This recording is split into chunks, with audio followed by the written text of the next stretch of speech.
say a quick thank you for those who are watching live right now. This is kind of a unique situation that we're in right now. There's a lot going on in our nation that is creating a lot of terror and fear. One thing that I know is true, though, is that there are a lot of churches that I've been communicating with, a lot of pastors that are meeting digitally this morning. We're having a huge convergence of churches in all different realms and all different places this morning that are getting together. They're at different times during today and yesterday, and will be experiencing church in a different way. And so because of different things that have happened this week, our church is coming to you live through social media.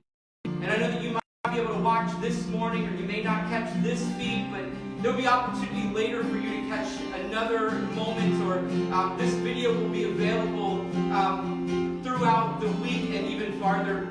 It'll be online, period. And so, just so I say it though, if there is any problem or glitches with the bandwidth or issues with the feed itself and it doesn't work or whatever, we are recording another copy that we can post online at a later time. So our prayer and hope is that everything works as it should and that we have an incredible experience. I want you to, as foolish as it might sound, I want you to sing at home with your family. I want you to sound ridiculous with the loud noise that you make, the praise and worship that you give to God. I know that we're all what feels like secluded and in different places, completely separated. But I want you to know that God is everywhere. He is everywhere. He's omnipresent. That means there is no place that is not in vain. And so as we come together, as we create unity in all of our different places, our different communities, our different states, our different countries, that we would create this morning throughout the week a harmonious praise to God. That all of our songs and all of our actions and our behaviors and our decisions would glorify God and bring Him praise. Join us today. Worship.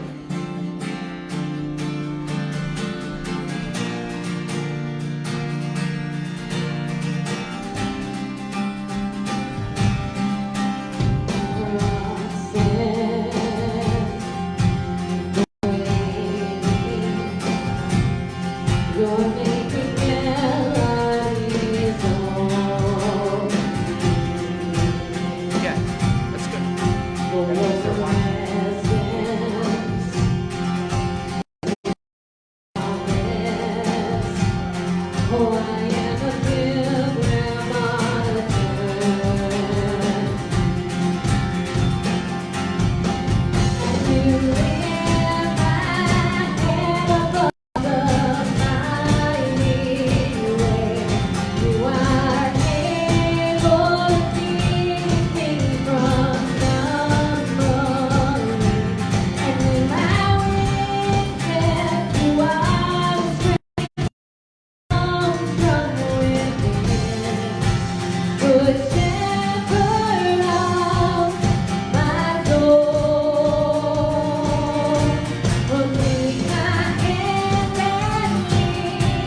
Father, I pray that whatever region, whatever area, whatever place we find ourselves in this morning, that we would just discover this. God, whatever place that we found ourselves in, whether we're listening to this right now, watching this right now, or at a later time, I pray that your glory and goodness would just be so present, so apparent. God, we are in such desperate need of you. We are in such desperate need of something beyond ourselves, of someone who can change everything.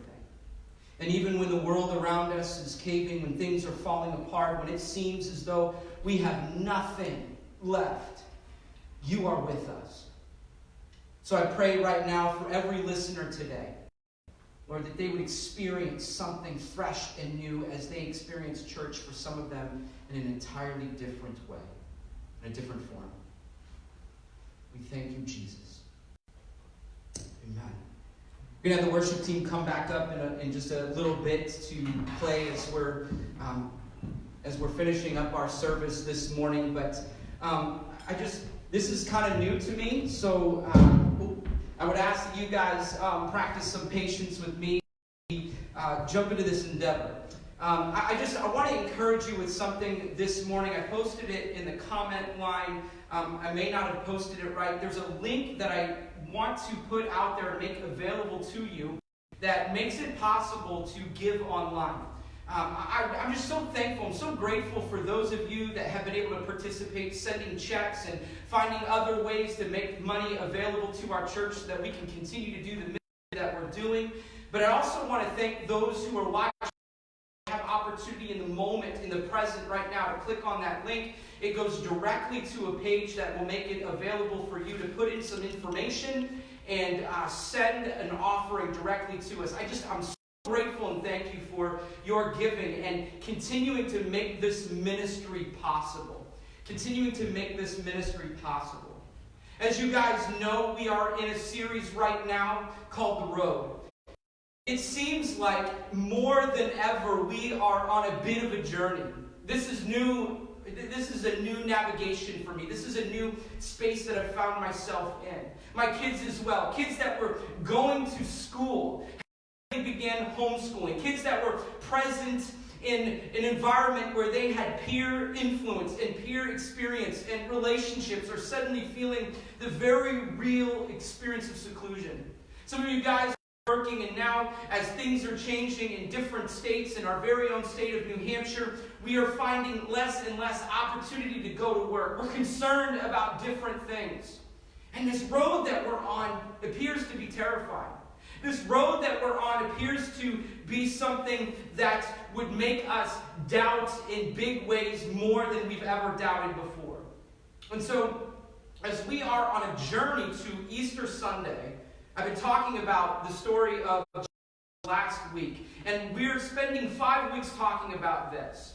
Now, last week we talked about the experience that he had when he was coming into the city through Palm Sunday, and just how he could have been distracted by all the things that were going on around him. Now, this morning, though, I want to talk to you about a very difficult experience that Jesus had, and that's when Judas betrayed him.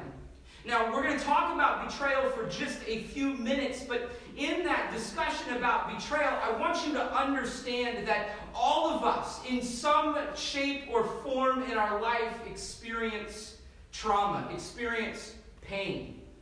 Jesus, this was a very real experience of pain. If we look at the Gospels in this story, in the Last Supper that Jesus would experience with his disciples, in John 13, it talks about this. In the first verse, it says, just kind of bouncing around a little bit in the text here, he had loved his disciples during his ministry on earth, and now he loved them to the very end. It was time for supper.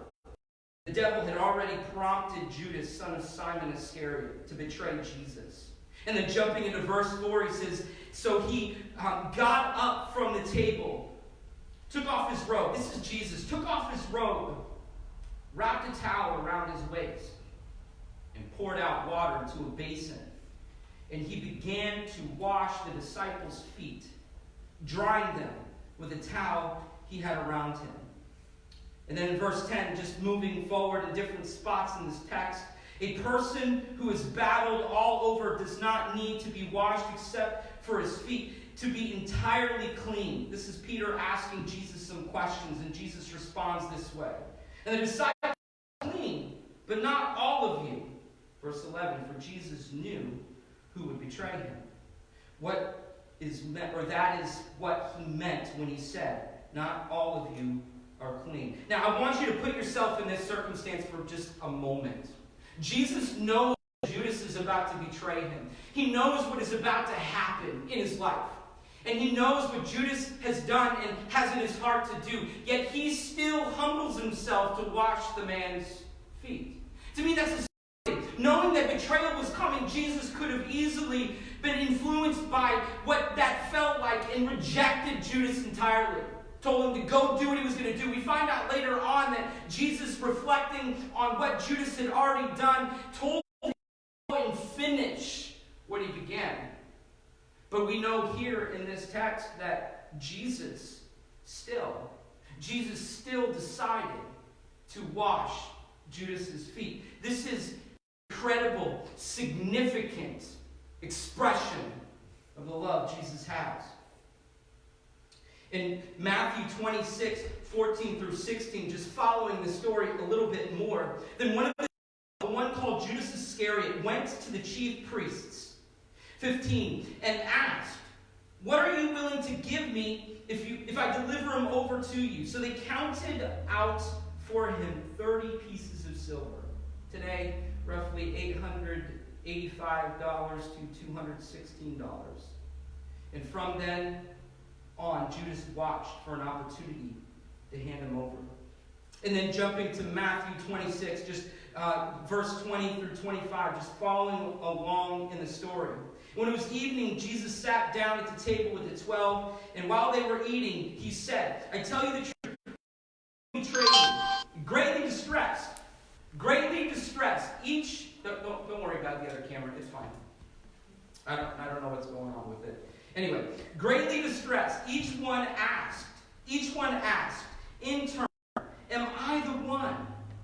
He replied, one of you has just eaten from the bowl with me, will betray me. For the Son of Man must die, as the Scriptures declared long ago. How terrible it will be for the one who betrays him. It was far better for that man to never have been born. And Judas, the one who would betray him, asked, Rabbi, am I the one? And Jesus told him, you have said it. And then going on later in Matthew 26, 47 through 50, as if betrayal wasn't hard enough, as if betrayal wasn't terrible enough or sad enough, Judas, one of the 12 disciples, arrived with the crowd, the men armed with swords, They had been sent by the leading priests and elders of the people. The traitor, Judas, had given them a prearranged sign. You will know the one to arrest when I greet him with a kiss. So Judas came straight to Jesus. Greeting, Rabbi, he exclaimed, and gave him a kiss. In verse 50, Jesus said, my friend, go ahead and do what you've come for. Then the others grabbed Jesus and arrested him. There's more that unfolds. I want you to think about the traitor's actions of Judas. I want you to think about what is unfolding in this circumstance. I want you to think about Judas being one of the 12. Now, I know that we assume from the beginning, we make a hypothesis that Judas was bad from the beginning, that he was this evil man, that he was corrupt. But I imagine for him to feel compelled to follow with the 12, follow Jesus. There was something about him. There were likely redeeming qualities about Judas. We kind of get this image of him as this sneaky, sly, evil character. But for him to associate with the 12 disciples, there had to have been something about him that drew people to him and made him a participant. A participant. He had witnessed firsthand Jesus' miracles. He had witnessed firsthand Jesus' compassion.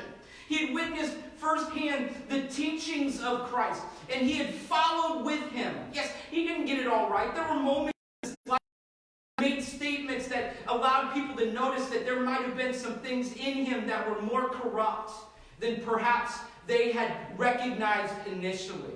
But in this moment, in this situation, we find that Jesus is kissed by his betrayer. Jesus washes his feet in love and affection, but Jesus is kissed by his betrayer. See, Judas had a free will. Judas had a free will. I imagine that Jesus knew and understood that he had done everything that he could have. That Jesus had loved Judas with such an incredible love. And Judas had already made his decision. That Judas had already decided what he was going to do. That Judas had already made his choice to betray Jesus for a little bit of money. Enough money for him to buy some land and hang himself. How terrible of an end that is. How terrible it is to recognize just how much the Savior has loved you and then make the decision to reject, to deny, to walk away from him and still make this choice. But it speaks volumes. This story speaks volumes. It speaks volumes. The kind of love Jesus embodied. His love was shocking. Jesus indeed was deeply troubled. He was a human being. He experienced humanity like all of us. And his human heart, he loved Judas with a divine love through his human heart. And in his heart, Jesus knew what Judas was going to do. Jesus knew what Judas was going to do. In the last parts of the scripture that I was reading earlier in Matthew 26 in verse 50, Jesus says to Judas, my friend, go ahead and do what you have come for. This was a part of the plan, as ugly as it is. This was a part of what was going on. This was a part of what God had established already. Jesus would be betrayed. As uncomfortable as that is, the universe had been built and created, and God had loved humanity, and humanity had messed things up. And Jesus would come. He would break out of heaven and come through the birth of a virgin, and he would stand on the same soil that humanity stood on, knowing that one day he would die on a cross. That a perfect man would have to step in the place of a deserved death for an imperfect people. And in doing that, Jesus would have to endure being stabbed in the back, kissed on the head by an enemy. And here's the truth. There was a plan, there was a purpose, there was an intent in all of this. And we will be participants in the purpose of God. What part we play in that plan is dependent on us. We are all participants. We are all involved. We are all a part of the plan. God is doing something, and it's going to happen. There's nothing that we can do to interrupt that plan. There's nothing we can do to stop that. We are all participants. There's nothing we can do to change that.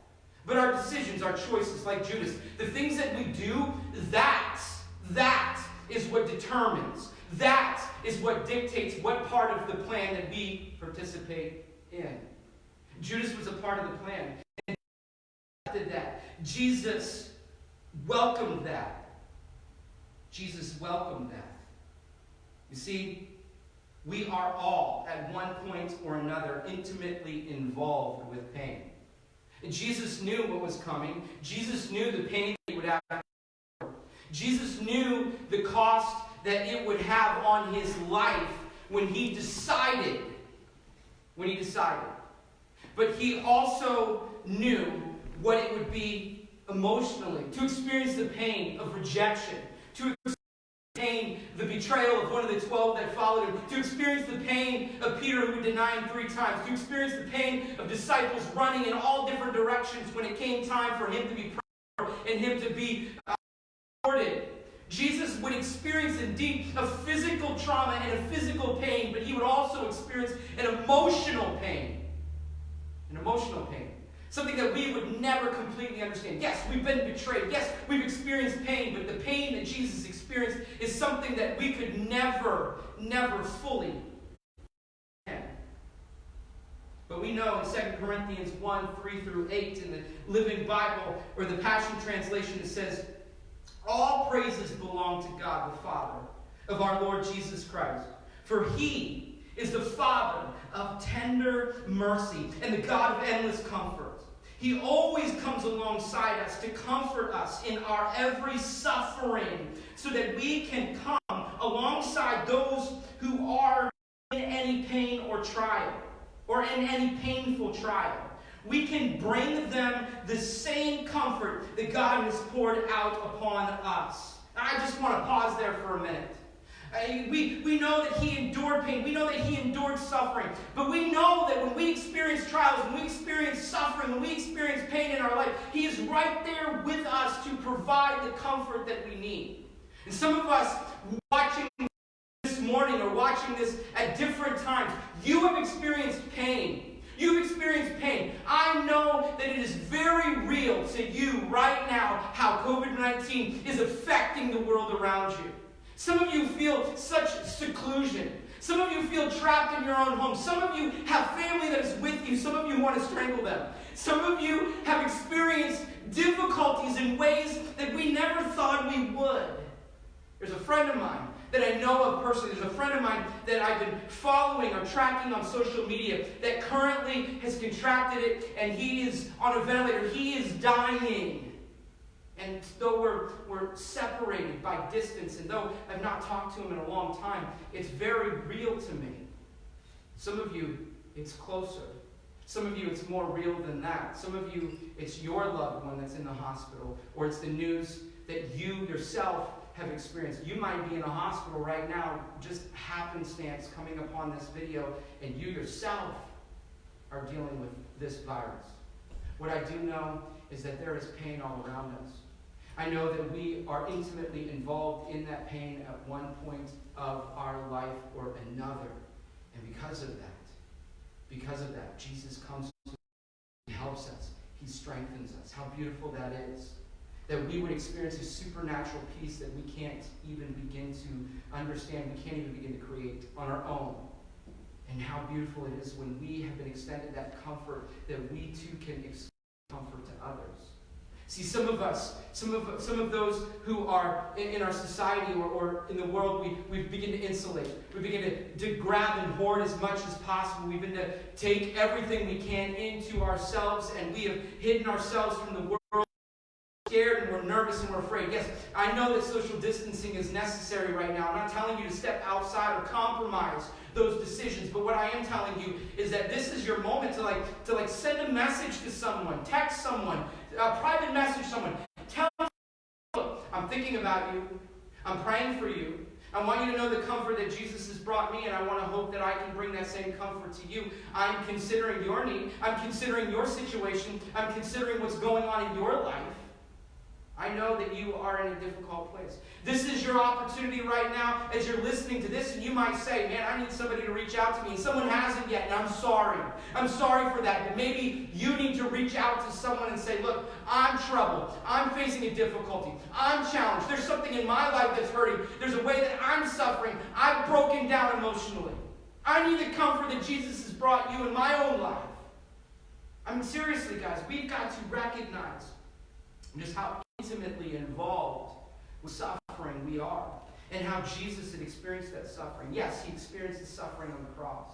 He would endure that, and he would experience resurrection. I know that. But some of you have to understand the emotional trauma and pain that Jesus experienced as well, because you've experienced emotional trauma and pain, and you need his comfort. And in experiencing his comfort directly from heaven, sometimes humanity, the human beings around you, your family, your friends, become the conduit of that support.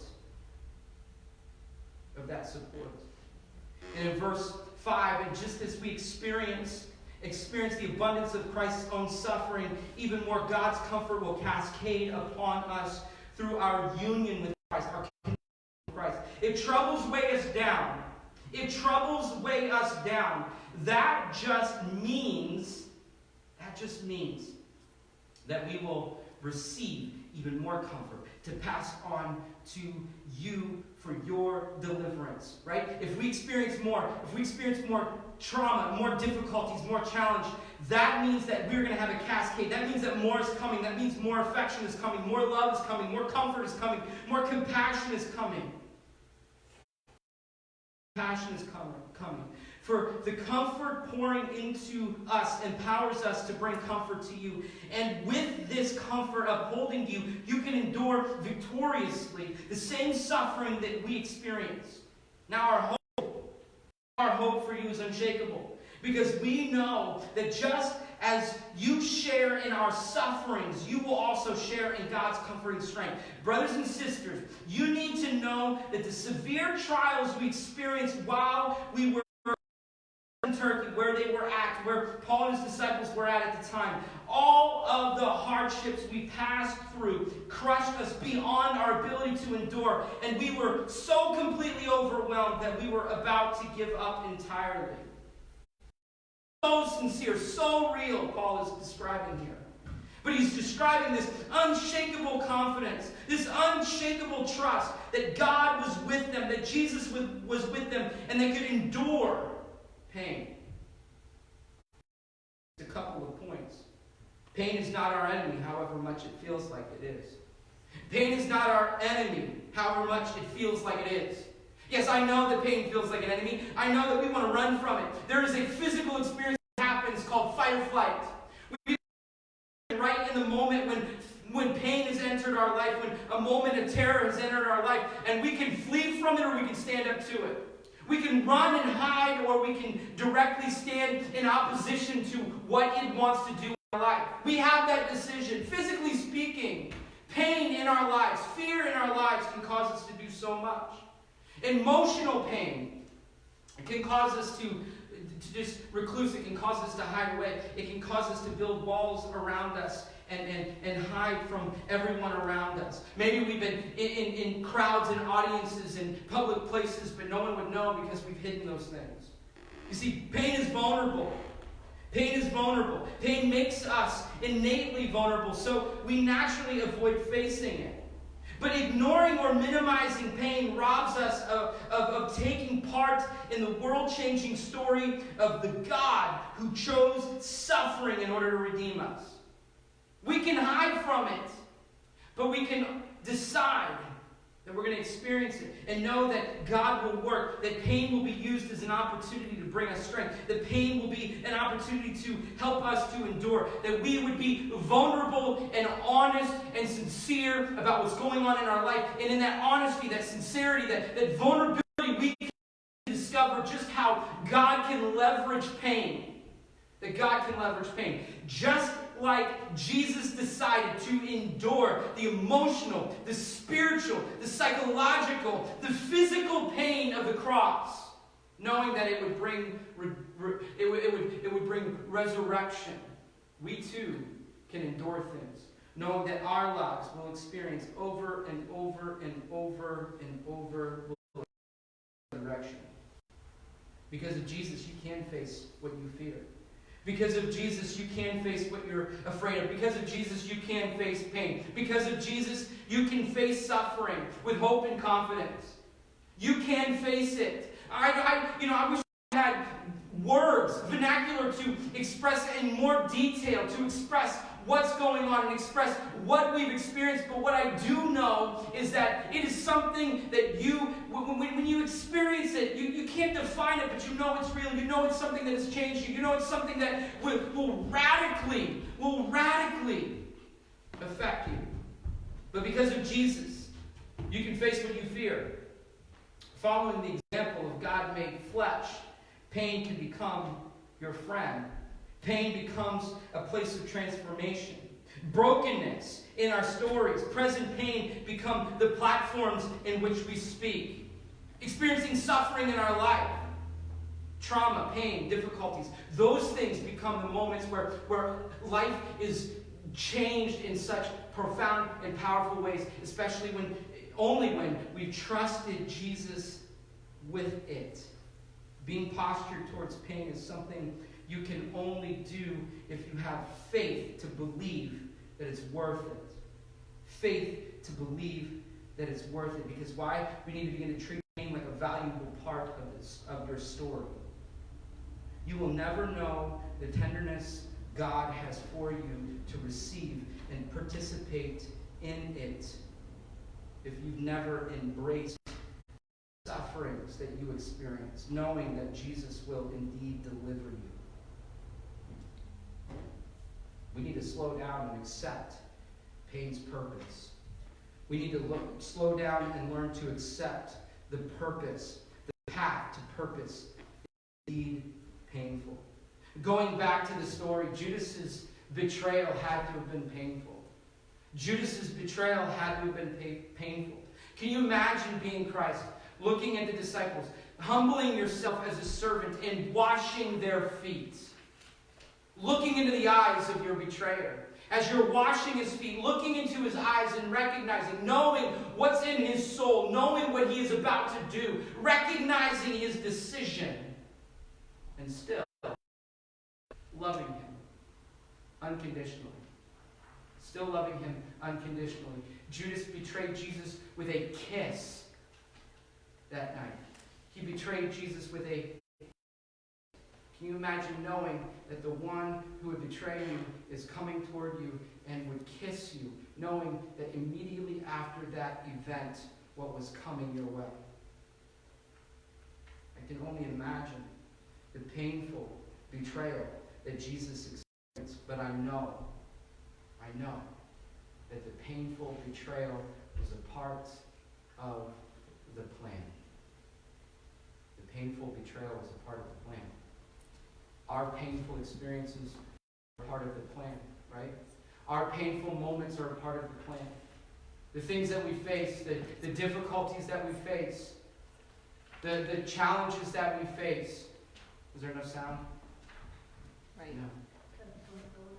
Going in now. That's all right, guys. Try following. It's all a part of the plan.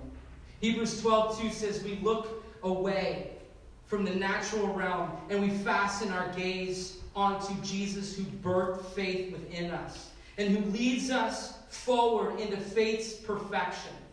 His example is this: because his heart was focused on the joy of knowing that you would be his, he endured the agony of the cross and conquered its humiliation, and now sits exalted at the right hand of the throne of God.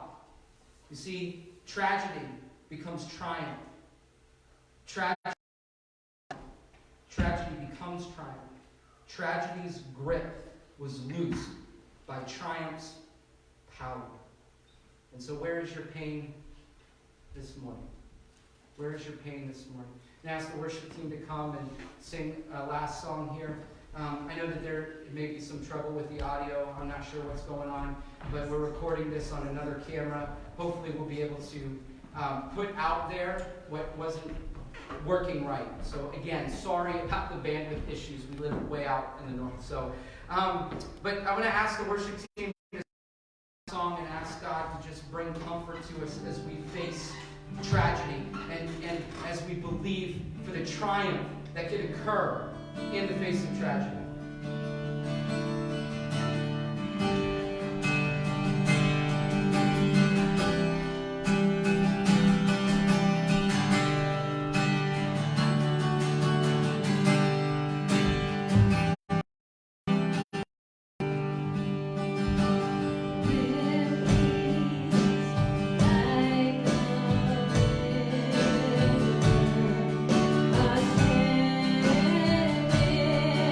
my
2, it says this. We look away from the natural realm and we fasten our gaze onto Jesus, who birthed faith within us, who leads us forward into faith's perfection. His example is this. Because his heart was focused on the joy of knowing you would be his. He endured the agony of the cross and conquered its humiliation, and now sits exalted at the right hand of the throne of God. Jesus welcomed pain. He embraced pain. He knew the cost, but he knew how much he loved you. He knew what it would feel to be betrayed by Jesus, by Judas. He knew. Jesus knew what it would feel like to be betrayed. And he embraced it. Why? Because he loved you so very much. Father, I thank you for those following along this morning. I ask God that the comfort you give them would be the comfort that you would express, that the comfort you give them would be the comfort that they release to others. And I thank you, Jesus, for enduring the pain of the cross, because we know that resurrection was next. That you were willing to embrace pain because it had purpose. Help us to endure pain, knowing on this road that we're on, knowing that pain brings purpose. Thank you, Jesus. Thank you, Jesus. Amen. I'm going to sing that it is well.